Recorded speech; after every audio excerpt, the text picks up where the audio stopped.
L'Union européenne, elle accentue aujourd'hui la pression sur la Russie. Même si la Slovaquie a freiné des quatre fers, un 18e paquet de sanctions a été voté contre le Kremlin. Des mesures parmi les plus sévères depuis le début de la guerre, selon la chef de la diplomatie européenne. Antoine Bienveau, les Européens souhaitent notamment cibler les pétroles russes pour faire vaciller Vladimir Poutine. Oui, l'Union européenne prévoit notamment un abaissement du prix maximal du pétrole russe à $45, soit 15% de moins que le prix moyen du baril russe sur le marché actuellement.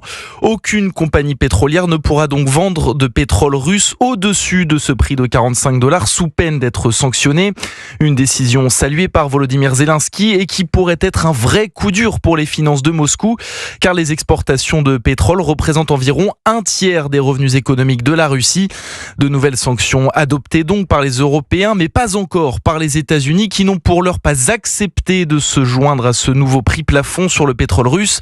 La décision de la Maison-Blanche est évidemment très attendue. Le ministre des Affaires étrangères, Jean-Noël Barrot, a d'ailleurs rappelé aujourd'hui le rôle primordial des Américains pour contraindre Vladimir Poutine à un cessez-le-feu. Outre ces sanctions sur le prix du pétrole, les Européens ont aussi ciblé 22 nouvelles banques russes en leur interdisant l'accès au système international de paiement.